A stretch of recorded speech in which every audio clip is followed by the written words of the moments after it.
Chapter 1. The family of Dashwood had long been settled in Sussex. Their estate was large, and their residence was at Norland Park, in the centre of their property, where for many generations they had lived in so respectable a manner as to engage the general good opinion of their surrounding acquaintance. The late owner of this estate was a single man, who lived to a very advanced age, and who for many years of his life had a constant companion and housekeeper in his sister. But her death, which happened 10 years before his own, produced a great alteration in his home; for to supply her loss, he invited and received into his house the family of his nephew, Mr. Henry Dashwood, the legal inheritor of the Norland estate, and the person to whom he intended to bequeath it. In the society of his nephew and niece, and their children, the old gentleman's days were comfortably spent. His attachment to them all increased.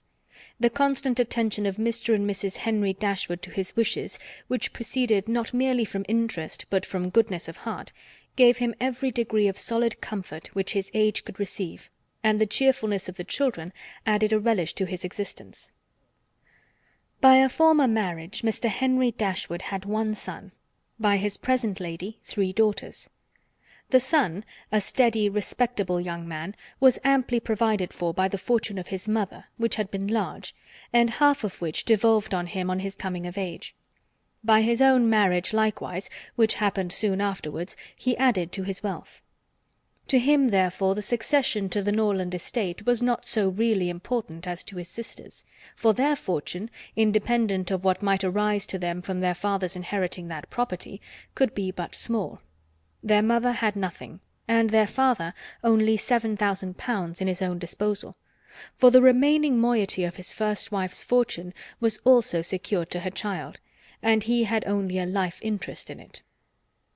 The old gentleman died, his will was read, and, like almost every other will, gave as much disappointment as pleasure.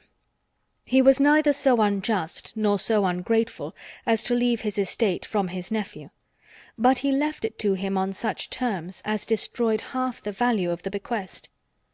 Mr. Dashwood had wished for it more for the sake of his wife and daughters than for himself or his son; but to his son, and his son's son, a child of 4 years old, it was secured, in such a way as to leave himself no power of providing for those who were most dear to him, and who most needed a provision by any charge on the estate, or by any sale of its valuable woods. The whole was tied up for the benefit of this child, who, in occasional visits with his father and mother at Norland, had so far gained on the affections of his uncle, by such attractions as are by no means unusual in children of 2 or 3 years old: an imperfect articulation, an earnest desire of having his own way, many cunning tricks, and a great deal of noise, as to outweigh all the value of all the attention which, for years, he had received from his niece and her daughters. He meant not to be unkind, however, and as a mark of his affection for the 3 girls, he left them £1,000 apiece. Mr. Dashwood's disappointment was at first severe, but his temper was cheerful and sanguine, and he might reasonably hope to live many years, and by living economically lay by a considerable sum from the produce of an estate already large, and capable of almost immediate improvement. But the fortune, which had been so tardy in coming, was his only 1 12-month. He survived his uncle no longer, and £10,000, including the late legacies, was all that remained for his widow and daughters. His son was sent for as soon as his danger was known, and to him Mr. Dashwood recommended, with all the strength and urgency which illness could command, the interest of his mother-in-law and sisters. Mr. John Dashwood had not the strong feelings of the rest of the family, but he was affected by a recommendation of such a nature at such a time, and he promised to do everything in his power to make them comfortable. His father was rendered easy by such an assurance, and Mr. John Dashwood had then leisure to consider how much there might prudently be in his power to do for them. He was not an ill-disposed young man, unless to be rather cold-hearted and rather selfish is to be ill-disposed; but he was in general well respected, for he conducted himself with propriety in the discharge of his ordinary duties. Had he married a more amiable woman, he might have been made still more respectable than he was. He might even have been made amiable himself, for he was very young when he married, and very fond of his wife. but Mrs. John Dashwood was a strong caricature of himself, more narrow-minded and selfish. When he gave his promise to his father, he meditated within himself to increase the fortunes of his sisters by the present of £1,000 apiece. He then really thought himself equal to it. The prospect of 4,000 a year, in addition to his present income, besides the remaining half of his own mother's fortune, warmed his heart, and made him feel comfortable of generosity. Yes, he would give them £3,000. It would be liberal and handsome. It would be enough to make them completely easy. £3,000, he could spare so considerable a sum with little inconvenience.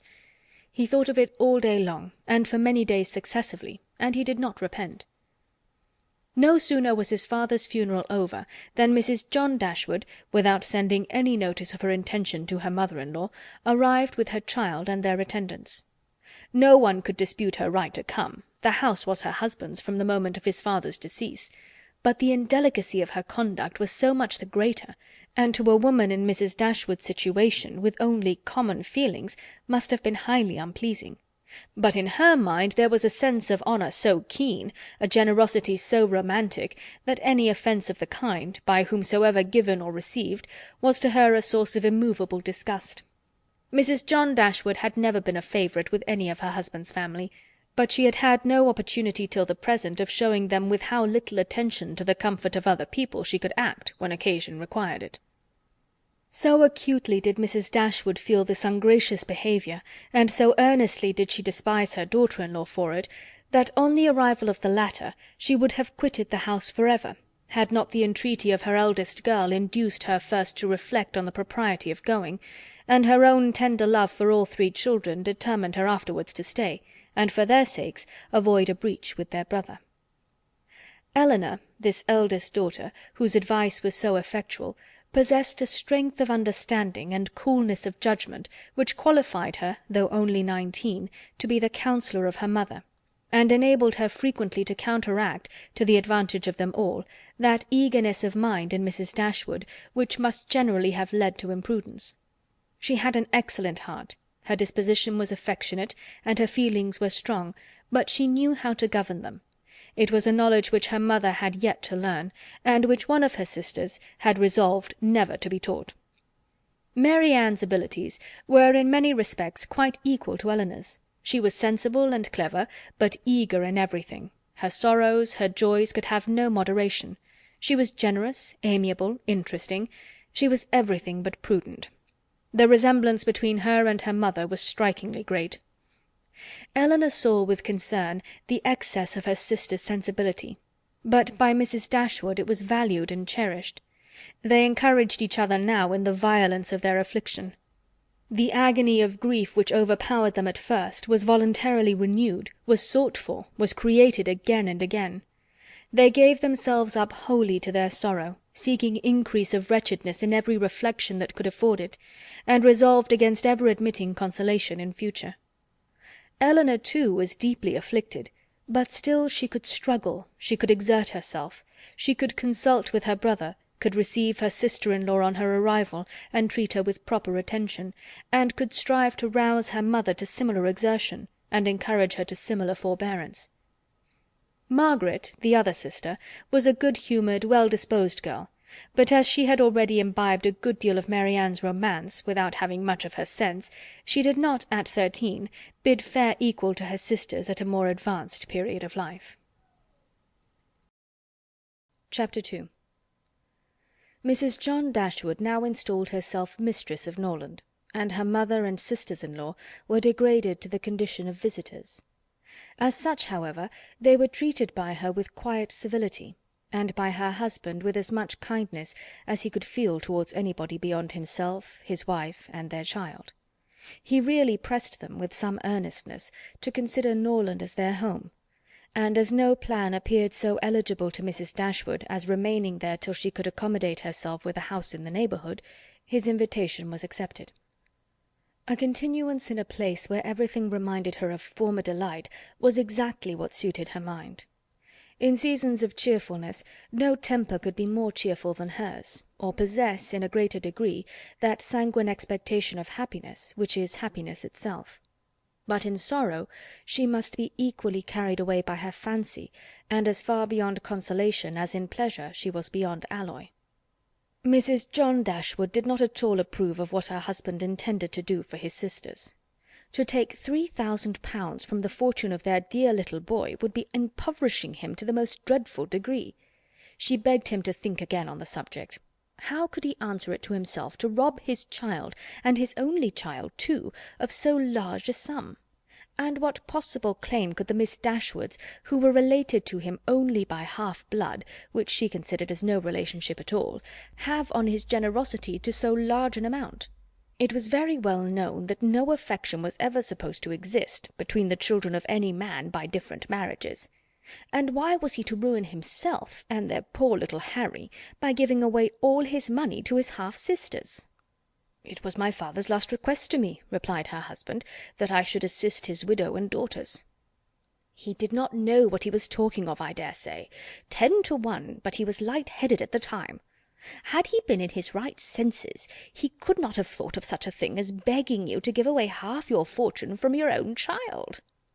"He did not stipulate for any particular sum, my dear Fanny. He only requested me in general terms to assist them, and make their situation more comfortable than it was in his power to do. Perhaps it would have been as well if he had left it wholly to myself. He could hardly suppose I should neglect them, but as he required the promise, I could not do less than give it. At least, I thought so at the time. The promise, therefore, was given, and must be performed. Something must be done for them, whenever they leave Norland and settle in a new home." "Well, then, let something be done for them, but that something need not be £3,000. Consider," she added, "that when the money is once parted with, it never can return. Your sisters will marry, and it will be gone for ever, if indeed it could be restored to our poor little boy." "Why, to be sure," said her husband very gravely, "that would make great difference. The time may come when Harry will regret that so large a sum was parted with. If he should have a numerous family, for instance, it would be a very convenient addition." "To be sure it would." "Perhaps, then, it would be better for all parties if the sum were diminished 1/2. £500 would be a prodigious increase to their fortunes." "Oh, beyond anything great! What brother on earth would do half so much for his sisters, even if really his sisters? And as it is only half-blood. But you have such a generous spirit." "I would not wish to do anything mean," he replied. "One had rather on such occasions do too much than too little. No one, at least, can think I have not done enough for them. Even themselves, they can hardly expect more." "There is no knowing what they may expect," said the lady. "But we are not to think of their expectations. The question is, what you can afford to do." "Certainly. And I think I may afford to give them £500 apiece. As it is, without any addition of mine, they will each have about £3,000 on their mother's death, a very comfortable fortune for any young woman." "To be sure it is. And indeed it strikes me that they can want no addition at all. They will have £10,000 divided amongst them. If they marry, they will be sure of doing well, and if they do not, they may all live very comfortably together on the interest of £10,000. "That is very true, and therefore I do not know whether, upon the whole, it would not be more advisable to do something for their mother while she lives, rather than for them, something of the annuity kind, I mean. My sisters would feel the good effects of it as well as herself. 100 a year would make them all perfectly comfortable." His wife hesitated a little, however, in giving her consent to this plan. "To be sure," said she, "it is better than parting with £1,500 at once. But then, if Mrs. Dashwood should live 15 years, we shall be completely taken in." "15 years, my dear Fanny, her life cannot be worth half that purchase." "Certainly not. But if you observe, people always live for ever when there is an annuity to be paid them, and she is very stout and healthy, and hardly 40. An annuity is a very serious business. It comes over and over every year, and there is no getting rid of it. You are not aware of what you are doing. I have known a great deal of the trouble of annuities, for my mother was clogged with the payment of 3 to old superannuated servants by my father's will, and it is amazing how disagreeable she found it. Twice every year these annuities were to be paid, and then there was the trouble of getting it to them, and then one of them was said to have died, and afterwards it turned out to be no such thing. My mother was quite sick of it. Her income was not her own, she said, with such perpetual claims on it, and it was the more unkind in my father because otherwise the money would have been entirely at my mother's disposal without any restriction whatever. It has given me such an abhorrence of annuities that I am sure I would not pin myself down to the payment of one for all the world." "It is certainly an unpleasant thing," replied Mr. Dashwood, "to have those kind of yearly drains on one's income. One's fortune, as your mother justly says, is not one's own. To be tied down to the regular payment of such a sum, or every rent day, is by no means desirable. It takes away one's independence." "Undoubtedly. And after all, you have no thanks for it. They think themselves secure, you do no more than what is expected, and it raises no gratitude at all. If I were you, whatever I did should be done at my own discretion entirely. I would not bind myself to allow them anything yearly. It may be very inconvenient some years to spare 100 or even 50 pounds from our own expenses." "I believe you are right, my love. It will be better that there should be no annuity in the case. Whatever I may give them occasionally will be of far greater assistance than a yearly allowance, because they would only enlarge their style of living if they felt sure of a larger income, and would not be sixpence the richer for it at the end of the year. It will certainly be much the best way. A present of 50 pounds now and then will prevent their ever being distressed for money, and will, I think, be amply discharging my promise to my father." "To be sure it will. Indeed, to say the truth, I am convinced within myself that your father had no idea of your giving them any money at all.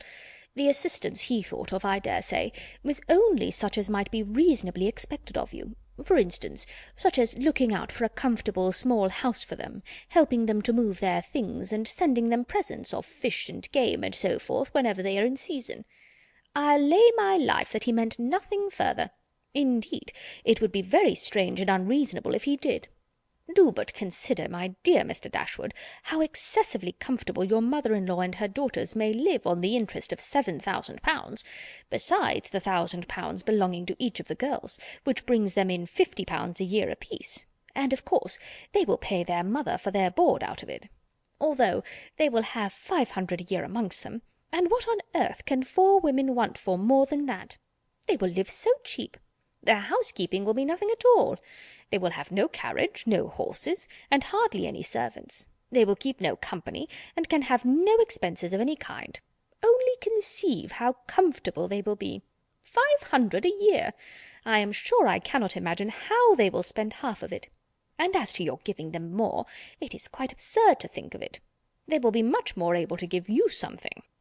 "Upon my word," said Mr. Dashwood, "I believe you are perfectly right. My father certainly could mean nothing more by his request to me than what you say. I clearly understand it now, and I will strictly fulfil my engagement by such acts of assistance and kindness to them as you have described. When my mother removes into another house, my services shall be readily given to accommodate her as far as I can. Some little present of furniture, too, may be acceptable then." "Certainly," returned Mrs. Dashwood. "But, however, one thing must be considered. When your father and mother moved to Norland, though the furniture of Stanhill was sold, all the china, plate, and linen was saved, and is now left to your mother. Her house will therefore be almost completely fitted up as soon as she takes it." "That is a material consideration, undoubtedly. A valuable legacy indeed. And yet some of the plate would have been a very pleasant addition to our own stock here." "Yes, and the set of breakfast china is twice as handsome as what belongs to this house. A great deal too handsome, in my opinion, for any place they can ever afford to live in. But, however, so it is. Your father thought only of them. And I must say this, that you owe no particular gratitude to him, nor attention to his wishes, for we very well know that if he could, he would have left almost everything in the world to them." This argument was irresistible. It gave to his intentions whatever of decision was wanting before, and he finally resolved that it would be absolutely unnecessary, if not highly indecorous, to do more for the widow and children of his father than such kind of neighbourly acts as his own wife pointed out. Chapter 3. Mrs. Dashwood remained at Norland several months, not from any disinclination to move when the sight of every well-known spot ceased to raise the violent emotion which it produced for a while. For when her spirits began to revive, and her mind became capable of some other exertion than that of heightening its affliction by melancholy remembrances, she was impatient to be gone, and indefatigable in her inquiries for a suitable dwelling in the neighbourhood of Norland, for to remove far from that beloved spot was impossible. But she could hear of no situation that at once answered her notions of comfort and ease, and suited the prudence of her eldest daughter, whose steadier judgment rejected several houses as too large for their income, which her mother would have approved. Mrs. Dashwood had been informed by her husband of the solemn promise on the part of his son in their favour, which gave comfort to his last earthly reflections. She doubted the sincerity of this assurance no more than he had doubted it himself, and she thought of it for her daughter's sake with satisfaction, though as for herself she was persuaded that a much smaller provision than £7,000 would support her in affluence. For their brother's sake too, for the sake of his own heart, she rejoiced, and she reproached herself for being unjust to his merit before in believing him incapable of generosity. His attentive behaviour to herself and his sisters convinced her that their welfare was dear to him, and for a long time she firmly relied on the liberality of his intentions. The contempt which she had very early in their acquaintance felt for her daughter-in-law was very much increased by the further knowledge of her character, which half a year's residence in her family afforded, and perhaps in spite of every consideration of politeness or maternal affection on the side of the former, the two ladies might have found it impossible to have lived together so long, had not a particular circumstance occurred to give still greater eligibility, according to the opinions of Mrs. Dashwood, to her daughter's continuance at Norland. This circumstance was a growing attachment between her eldest girl and the brother of Mrs. John Dashwood, a gentlemanlike and pleasing young man, who was introduced to their acquaintance soon after his sister's establishment at Norland, and who had since spent the greatest part of his time there. Some mothers might have encouraged the intimacy from motives of interest, for Edward Ferrars was the eldest son of a man who had died very rich, and some might have repressed it from motives of prudence, for, except a trifling sum, the whole of his fortune depended on the will of his mother. But Mrs. Dashwood was alike uninfluenced by either consideration.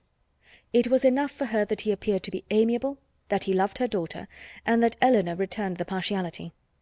It was contrary to every doctrine of hers that difference of fortune should keep any couple asunder who were attracted by resemblance of disposition, and that Elinor's merit should not be acknowledged by everyone who knew her was to her comprehension impossible.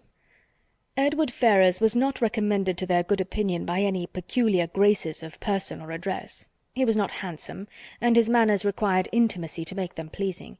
He was too diffident to do justice to himself, but when his natural shyness was overcome, his behaviour gave every indication of an open, affectionate heart. His understanding was good, and his education had given it solid improvement. But he was neither fitted by abilities nor disposition to answer the wishes of his mother and sister, who longed to see him distinguished, as they hardly knew what. They wanted him to make a fine figure in the world in some manner or other. His mother wished to interest him in political concerns, to get him into Parliament, or to see him connected with some of the great men of the day. Mrs. John Dashwood wished it likewise, but in the meanwhile, till one of these superior blessings could be attained, it would have quieted her ambition to see him driving a barouche. But Edward had no turn for great men or barouches. All his wishes centred in domestic comfort and the quiet of private life. Fortunately, he had a younger brother who was more promising. Edward had been staying several weeks in the house before he engaged much of Mrs. Dashwood's attention, for she was at that time in such affliction as rendered her careless of surrounding objects. She only saw that he was quiet and unobtrusive, and she liked him for it. He did not disturb the wretchedness of her mind by ill-timed conversation. She was first called to observe and approve him farther by a reflection which Elinor chanced one day to make on the difference between him and his sister. It was a contrast which recommended him most forcibly to her mother. "It is enough," said she, "to say that he is unlike Fanny is enough. It implies everything amiable. I love him already." "I think you will like him," said Elinor, "when you know more of him." "Like him?" replied her mother with a smile. "I feel no sentiment of approbation inferior to love." "You may esteem him." "I have never yet known what it was to separate esteem and love." Mrs. Dashwood now took pains to get acquainted with him. Her manners were attaching, and soon banished his reserve. She speedily comprehended all his merits, The persuasion of his regard for Elinor perhaps assisted her penetration, but she really felt assured of his worth, and even that quietness of manner, which militated against all her established ideas of what a young man's address ought to be, was no longer uninteresting when she knew his heart to be warm and his temper affectionate. No sooner did she perceive any symptom of love in his behaviour to Elinor than she considered their serious attachment as certain, and looked forward to their marriage as rapidly approaching. "In a few months, my dear Marianne," said she, "Elinor will, in all probability, be settled for life. We shall miss her, but she will be happy." "Oh, mamma, how shall we do without her?" "My love, it will scarcely be a separation. We shall live within a few miles of each other, and shall meet every day of our lives. You will gain a brother, a real affectionate brother. I have the highest opinion in the world of Edward's heart. But you look grave, Marianne. Do you disapprove your sister's choice?"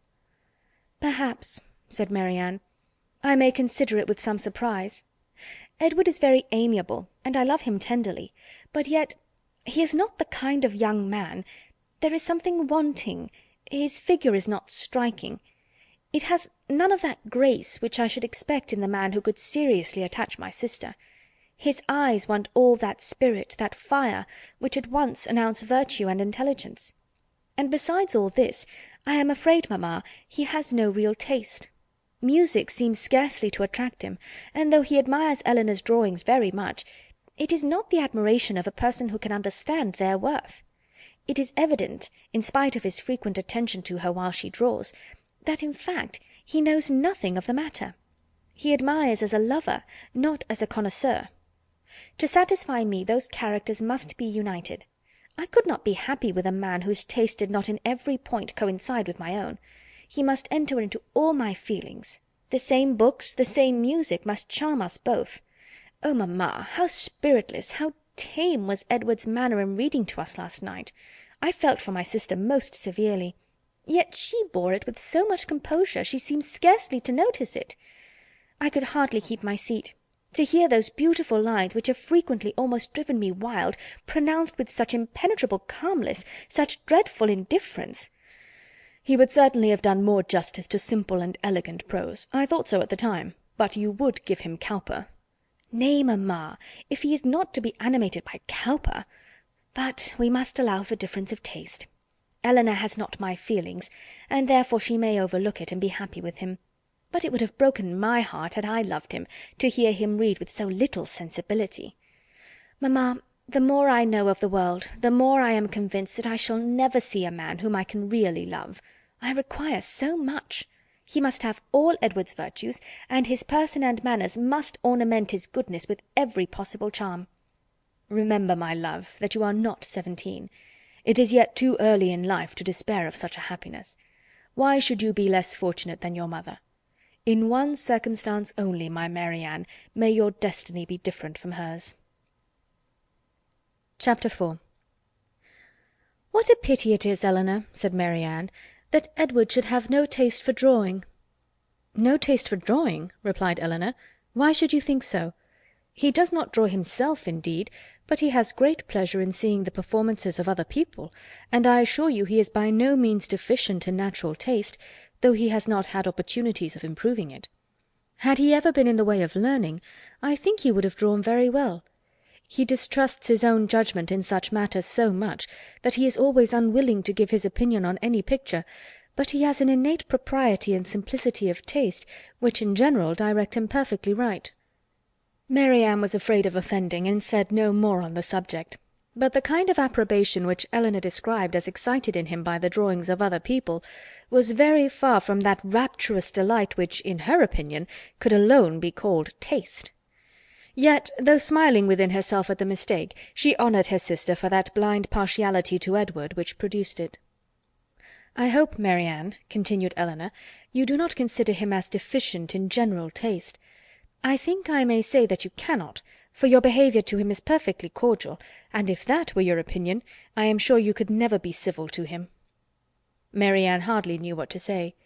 She would not wound the feelings of her sister on any account, and yet to say what she did not believe was impossible. At length she replied, "Do not be offended, Elinor, if my praise of him is not in everything equal to your sense of his merits. I have not had so many opportunities of estimating the minuter propensities of his mind, his inclinations, and his tastes, as you have, but I have the highest opinion in the world of his goodness and sense. I think him everything that is worthy and amiable." "I am sure," replied Elinor with a smile, "that his dearest friends could not be dissatisfied with such commendation as that. I do not perceive how you could express yourself more warmly." Marianne was rejoiced to find her sister so easily pleased. "Of his sense and goodness," continued Elinor, "no one can, I think, be in doubt, who has seen him often enough to engage him in unreserved conversation. The excellence of his understanding and his principles can be concealed only by that shyness which too often keeps him silent. You know enough of him to do justice to his solid worth, but of his minuter propensities, as you call them, you have from peculiar circumstances been kept more ignorant than myself. He and I have been at times thrown a good deal together, while you have been wholly engrossed on the most affectionate principle by my mother. I have seen a great deal of him, have studied his sentiments, and heard his opinion on subjects of literature and taste, and upon the whole, I venture to pronounce that his mind is well informed, enjoyment of books exceedingly great, his imagination lively, his observation just and correct, and his taste delicate and pure. His abilities in every respect improve as much upon acquaintance as his manners and person. At first sight his address is certainly not striking, and his person can hardly be called handsome, till the expression of his eyes, which are uncommonly good, and the general sweetness of his countenance, is perceived. At present I know him so well that I think him really handsome, or at least almost so. What say you, Marianne?" "I shall very soon think him handsome, Elinor, if I do not now. When you tell me to love him as a brother, I shall no more see imperfection in his face than I now do in his heart." Elinor started at this declaration, and was sorry for the warmth she had been betrayed into in speaking of him. She felt that Edward stood very high in her opinion. She believed the regard to be mutual, but she required greater certainty of it to make Marianne's conviction of their attachment agreeable to her. She knew that what Marianne and her mother conjectured one moment they believed the next, that with them to wish was to hope, and to hope was to expect. She tried to explain the real state of the case to her sister. "I do not attempt to deny," said she, "that I think very highly of him, that I greatly esteem, that I like him." Marianne here burst forth with indignation. "Esteem him? Like him? Cold-hearted Elinor! Oh, worse than cold-hearted, ashamed of being otherwise. Use those words again, and I will leave the room this moment." Elinor could not help laughing. "Excuse me," said she, "and be assured that I meant no offence to you by speaking in so quiet a way of my own feelings. Believe them to be stronger than I have declared.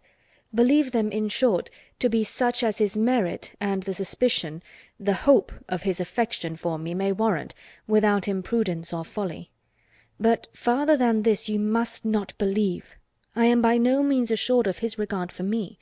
There are moments when the extent of it seems doubtful, and till his sentiments are fully known, you cannot wonder at my wishing to avoid any encouragement of my own partiality by believing or calling it more than it is. In my heart I feel little, scarcely any doubt of his preference, but there are other points to be considered besides his inclination. He is very far from being independent. What his mother really is we cannot know, but from Fanny's occasional mention of her conduct and opinions, we have never been disposed to think her amiable, and I am very much mistaken if Edward is not himself aware that there would be many difficulties in his way if he were to wish to marry a woman who had not either a great fortune or a high rank. Marianne was astonished to find how much the imagination of her mother and herself had outstripped the truth. "And you really are not engaged to him?" said she. "Yet it certainly soon will happen. But two advantages will proceed from this delay. I shall not lose you so soon, and Edward will have greater opportunity of improving that natural taste for your favourite pursuit, which must be so indispensably necessary to your future felicity. Oh, if he should be so far stimulated by your genius as to learn to draw himself, how delightful it would be!" Elinor had given her real opinion to her sister. She could not consider her partiality for Edward in so prosperous a state as Marianne had believed it. There was, at times, a want of spirits about him, which, if it did not denote indifference, spoke of something almost as unpromising. A doubt of her regard, supposing him to feel it, need not give him more than inquietude. It would not be likely to produce that dejection of mind which frequently attended him. A more reasonable cause might be found in the dependent situation which forbade the indulgence of his affection. She knew that his mother neither behaved to him so as to make his home comfortable at present, nor to give him any assurance that he might form a home for himself without strictly attending to her views for his aggrandizement. With such a knowledge as this, it was impossible for Elinor to feel easy on the subject. She was far from depending on that result of his preference of her, which her mother and sister still considered as certain. Nay, the longer they were together, the more doubtful seemed the nature of his regard, and sometimes, for a few painful minutes, she believed it to be no more than friendship.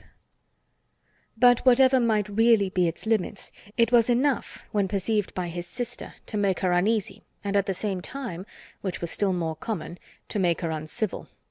She took the first opportunity of affronting her mother-in-law on the occasion, talking to her so expressively of her brother's great expectations, of Mrs. Ferrars's resolution that both her sons should marry well, and of the danger attending any young woman who attempted to draw him in, that Mrs. Dashwood could neither pretend to be unconscious nor endeavour to be calm. She gave her an answer which marked her contempt, and instantly left the room, resolving that, whatever might be the inconvenience or expense of so sudden a removal, her beloved Elinor should not be exposed another week to such insinuations. In this state of her spirits a letter was delivered to her from the post, which contained a proposal particularly well timed. It was the offer of a small house, on very easy terms, belonging to a relation of her own, a gentleman of consequence and property in Devonshire. The letter was from this gentleman himself, and written in the true spirit of friendly accommodation. He understood that she was in need of a dwelling, and though the house he now offered her was merely a cottage, he assured her that everything should be done to it which she might think necessary, if the situation pleased her. He earnestly pressed her, after giving the particulars of the house and garden, to come with her daughters to Barton Park, the place of his own residence, from whence she might judge herself whether Barton Cottage, for the houses were in the same parish, could, by any alteration, be made comfortable to her. He seemed really anxious to accommodate them, and the whole of his letter was written in so friendly a style as could not fail of giving pleasure to his cousin, more especially at a moment when she was suffering under the cold and unfeeling behaviour of her nearer connections. She needed no time for deliberation or inquiry. Her resolution was formed as she read. The situation of Barton, in a county so far distant from Sussex as Devonshire, which but a few hours before would have been a sufficient objection to outweigh every possible advantage belonging to the place, was now its first recommendation. To quit the neighbourhood of Norland was no longer an evil. It was an object of desire, it was a blessing, in comparison of the misery of continuing her daughter-in-law's guest, and to remove for ever from that beloved place would be less painful than to inhabit or visit it while such a woman was its mistress. She instantly wrote Sir John Middleton her acknowledgment of his kindness, and her acceptance of his proposal, and then hastened to show both letters to her daughters, that she might be secure of their approbation before her answer was sent. Elinor had always thought it would be more prudent for them to settle at some distance from Norland than immediately amongst their present acquaintance. On that head, therefore, it was not for her to oppose her mother's intention of removing into Devonshire.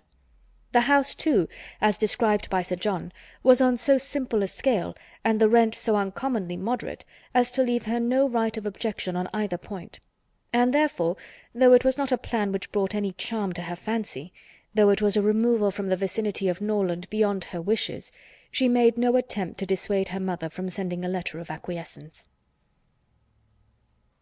Chapter 5.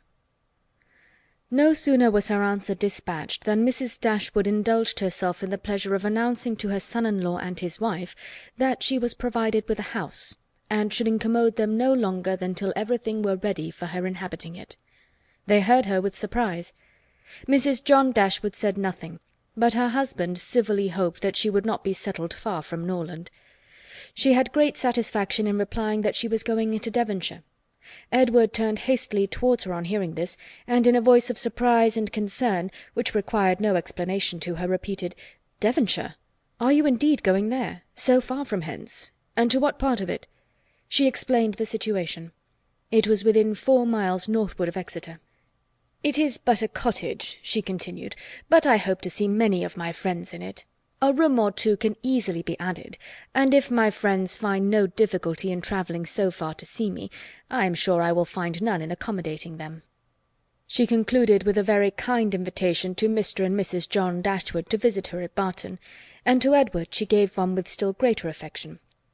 Though her late conversation with her daughter-in-law had made her resolve on remaining at Norland no longer than was unavoidable, it had not produced the smallest effect on her in that point to which it principally tended.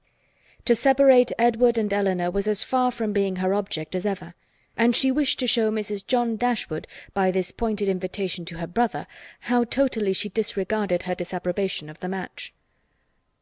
Mr. John Dashwood told his mother again and again how exceedingly sorry he was that she had taken a house at such a distance from Norland as to prevent his being of any service to her in removing her furniture. He really felt conscientiously vexed on the occasion, for the very exertion to which he had limited the performance of his promise to his father was by this arrangement rendered impracticable. The furniture was all sent around by water. It chiefly consisted of household linen, plate, china, and books, with a handsome pianoforte of Marianne's. Mrs. John Dashwood saw the packages depart with a sigh. She could not help feeling it hard that as Mrs. Dashwood's income would be so trifling in comparison with their own, she should have any handsome article of furniture. Mrs. Dashwood took the house for a 12-month. It was ready furnished, and she might have immediate possession. No difficulty arose on either side in the agreement, and she waited only for the disposal of her effects at Norland, and to determine her future household, before she set off for the west. And this, as she was exceedingly rapid in the performance of everything that interested her, was soon done. The horses, which were left her by her husband, had been sold soon after his death, and an opportunity now offering of disposing of her carriage, she agreed to sell that likewise at the earnest advice of her eldest daughter. For the comfort of her children, had she consulted only her own wishes, she would have kept it, but the discretion of Elinor prevailed. Her wisdom, too, limited the number of their servants to 3, 2 maids and a man, with whom they were speedily provided from amongst those who had formed their establishment at Norland. The man and one of the maids were sent off immediately into Devonshire, to prepare the house for their mistress's arrival, for as Lady Middleton was entirely unknown to Mrs. Dashwood, she preferred going directly to the cottage to being a visitor at Barton Park, and she relied so undoubtingly on Sir John's description of the house as to feel no curiosity to examine it herself till she entered it as her own. Her eagerness to be gone from Norland was preserved from diminution by the evident satisfaction of her daughter-in-law in the prospect of her removal, a satisfaction which was but feebly attempted to be concealed under a cold invitation to her to defer her departure. Now was the time when her son-in-law's promise to his father might with particular propriety be fulfilled. Since he had neglected to do it on first coming to the estate, their quitting his house might be looked on as the most suitable period for its accomplishment. But Mrs. Dashwood began shortly to give over every hope of the kind, and to be convinced, from the general drift of his discourse, that his assistance extended no farther than their maintenance for 6 months at Norland. He so frequently talked of the increasing expenses of housekeeping, and of the perpetual demands upon his purse, which a man of any consequence in the world was beyond calculation exposed to, that he seemed rather to stand in need of more money himself than to have any design of giving money away. In a very few weeks from the day which brought Sir John Middleton's first letter to Norland, everything was so far settled in their future abode as to enable Mrs. Dashwood and her daughters to begin their journey. Many were the tears shed by them in their last adieus to a place so much beloved. "Dear, dear Norland," said Marianne, as she wandered alone before the house, on the last evening of their being there, "when shall I cease to regret you? When learn to feel a home elsewhere? Oh, happy house! Could you know what I suffer in now viewing you from this spot, from whence perhaps I may view you no more. And you, ye well-known trees, but you will continue the same. No leaf will decay because we are removed, nor any branch become motionless although we can observe you no longer. No, you will continue the same, unconscious of the pleasure or the regret you occasion, and insensible of any change in those who walk under your shade. But who will remain to enjoy you?" Chapter 6. The first part of their journey was performed in too melancholy a disposition to be otherwise than tedious and unpleasant. But as they drew towards the end of it, their interest in the appearance of a country which they were to inhabit overcame their dejection, and a view of Barton Valley as they entered it gave them cheerfulness. It was a pleasant fertile spot, well wooded and rich in pasture. After winding along it for more than a mile, they reached their own house. A small green court was the whole of its domain in front, and a neat wicket gate admitted them into it. As a house, Barton Cottage, though small, was comfortable and compact. But as a cottage it was defective, for the building was regular, the roof was tiled, the window-shutters were not painted green, nor were the walls covered with honeysuckles. A narrow passage led directly through the house into the garden behind. On each side of the entrance was a sitting-room, about 16 feet square, and beyond them were the offices and the stairs. 4 bedrooms and 2 garrets formed the rest of the house. It had not been built many years, and was in good repair. In comparison of Norland, it was poor and small indeed, but the tears which recollection called forth as they entered the house were soon dried away. They were cheered by the joy of the servants on their arrival, and each for the sake of the others resolved to appear happy. It was very early in September. The season was fine, and from first seeing the place under the advantage of good weather, they received an impression in its favour which was of material service in recommending it to their lasting approbation. The situation of the house was good. High hills rose immediately behind, and at no great distance on each side, some of which were open downs, the others cultivated and woody. The village of Barton was chiefly on one of these hills, and formed a pleasant view from the cottage windows. The prospect in front was more extensive. It commanded the whole of the valley, and reached into the country beyond. The hills which surrounded the cottage terminated the valley in that direction. Under another name, and in another course, it branched out again between 2 of the steepest of them. With the size and furniture of the house, Mrs. Dashwood was upon the whole well satisfied. For although her former style of life rendered many additions to the latter indispensable, yet to add and improve was a delight to her, and she had at this time ready money enough to supply all that was wanted of greater elegance to the apartments. "As for the house itself, to be sure," said she, "it is too small for our family, but we will make ourselves tolerably comfortable for the present, as it is too late in the year for improvements. Perhaps in the spring, if I have plenty of money, as I dare say I shall, we may think of building.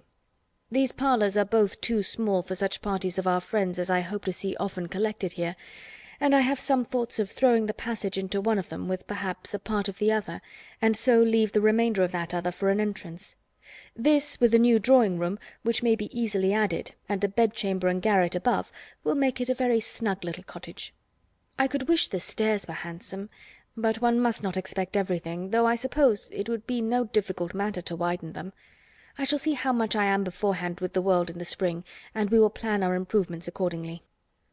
In the meantime, till all these alterations could be made from the savings of an income of 500 a year by a woman who never saved in her life, they were wise enough to be contented with the house as it was, and each of them was busy in arranging their particular concerns, and endeavouring, by placing around them books and other possessions, to form themselves a home. Mary Ann's pianoforte was unpacked and properly disposed of, and Elinor's drawings were affixed to the walls of their sitting-room. In such employments as these they were interrupted soon after breakfast the next day by the entrance of their landlord, who called to welcome them to Barton, and to offer them every accommodation from his own house and garden, in which theirs might at present be deficient. Sir John Middleton was a good-looking man about 40. He had formerly visited at Stanhill, but it was too long for his young cousins to remember him. His countenance was thoroughly good-humoured, and his manners were as friendly as the style of his letter. Their arrival seemed to afford him real satisfaction, and their comfort to be an object of real solicitude to him. He said much of his earnest desire of their living in the most sociable terms with his family, and pressed them so cordially to dine at Barton Park every day till they were better settled at home, that though his entreaties were carried to a point of perseverance beyond civility, they could not give offence. His kindness was not confined to words, for within an hour after he left them, a large basket full of garden stuff and fruit arrived from the park, which was followed before the end of the day by a present of game. He insisted, moreover, on conveying all their letters to and from the post for them, and would not be denied the satisfaction of sending them his newspaper every day. Lady Middleton had sent a very civil message by him, denoting her intention of waiting on Mrs. Dashwood as soon as she could be assured that her visit would be no inconvenience; and as this message was answered by an invitation equally polite, her ladyship was introduced to them the next day. They were, of course, very anxious to see a person on whom so much of their comfort at Barton must depend, and the elegance of her appearance was favourable to their wishes. Lady Middleton was not more than 6 or 7 and 20. Her face was handsome, her figure tall and striking, and her address graceful. Her manners had all the elegance which her husband's wanted, but they would have been improved by some share of his frankness and warmth, and her visit was long enough to detract something from their first admiration, by showing that, though perfectly well bred, she was reserved, cold, and had nothing to say for herself beyond the most commonplace inquiry or remark. Conversation, however, was not wanted, for Sir John was very chatty, and Lady Middleton had taken the wise precaution of bringing with her their eldest child, a fine little boy about 6 years old, by which means there was one subject always to be recurred to by the ladies in case of extremity, for they had to inquire his name and age, admire his beauty, and ask him questions which his mother answered for him, while he hung about her and held down his head, to the great surprise of her ladyship, who wondered at his being so shy before company, as he could make noise enough at home. On every formal visit a child ought to be of the party, by way of provision for discourse. In the present case it took up to 10 minutes to determine whether the boy were most like his father or mother, and in what particular he resembled either, for of course everybody differed, and everybody was astonished at the opinion of the others. An opportunity was soon to be given to the Dashwoods of debating on the rest of the children, as Sir John would not leave the house without securing their promise of dining at the park the next day. Chapter 7. Barton Park was about half a mile from the cottage. The ladies had passed near it in their way along the valley, but it was screened from their view at home by the projection of a hill. The house was large and handsome, and the Middletons lived in a style of equal hospitality and elegance. The former was for Sir John's gratification, the latter for that of his lady. They were scarcely ever without some friends staying with them in the house, and they kept more company of every kind than any other family in the neighbourhood.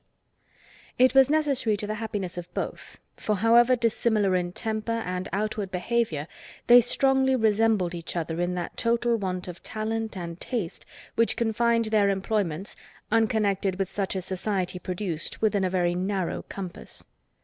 Sir John was a sportsman, Lady Middleton a mother. He hunted and shot, and she humoured her children, and these were their only resources. Lady Middleton had the advantage of being able to spoil her children all the year round, while Sir John's independent employments were in existence only half the time.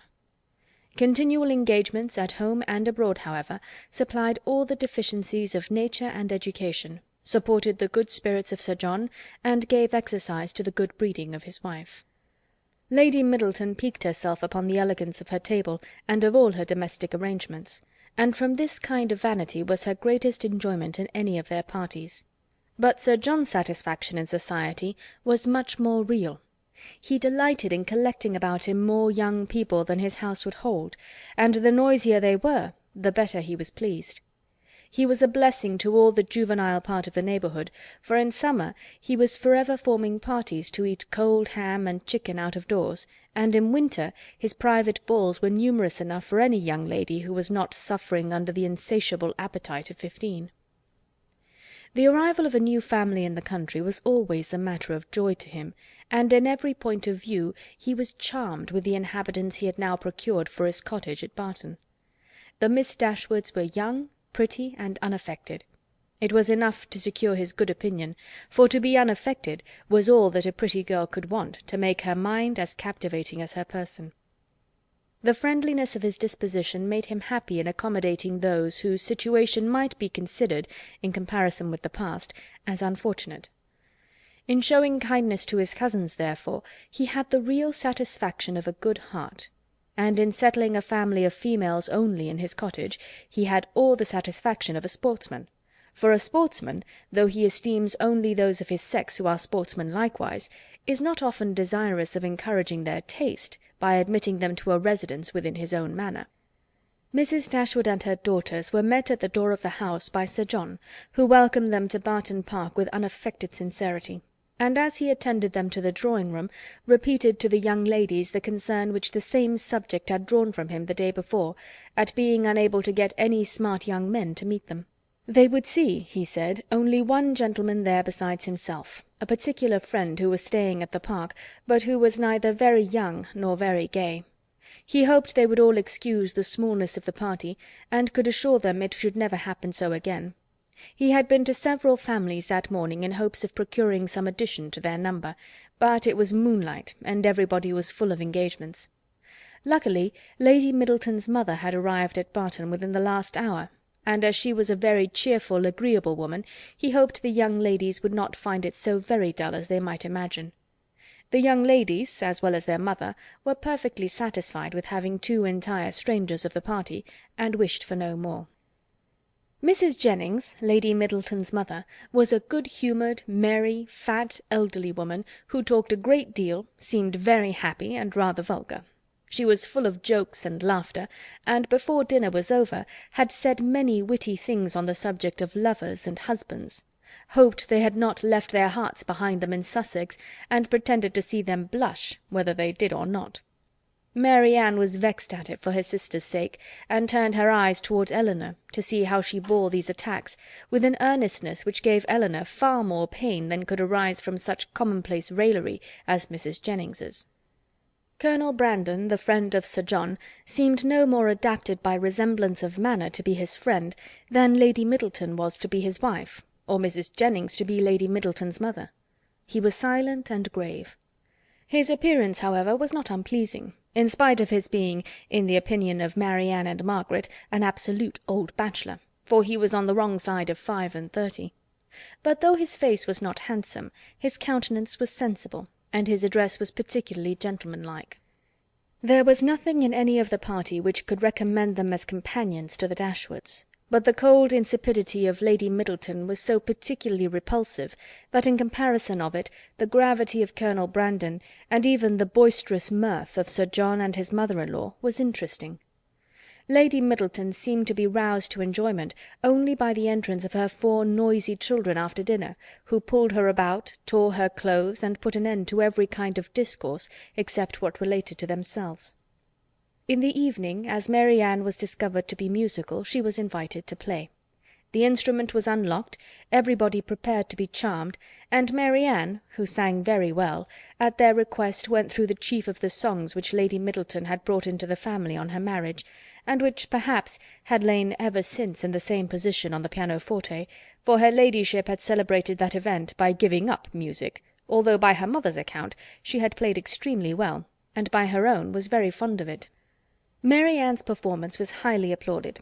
Sir John was loud in his admiration at the end of every song, and as loud in his conversation with the others while every song lasted. Lady Middleton frequently called him to order, wondered how anyone's attention could be diverted from music for a moment, and asked Mary Ann to sing a particular song, which Mary Ann had just finished. Colonel Brandon alone, of all the party, heard her without being in raptures. He paid her only the compliment of attention, and she felt a respect for him on the occasion, which the others had reasonably forfeited by their shameless want of taste. His pleasures in music, though it amounted not to that ecstatic delight which alone could sympathize with her own, was estimable when contrasted against the horrible insensibility of the others, and she was reasonable enough to allow that a man of 35 might well have outlived all acuteness of feeling and every exquisite power of enjoyment. She was perfectly disposed to make every allowance for the colonel's advanced state of life which humanity required.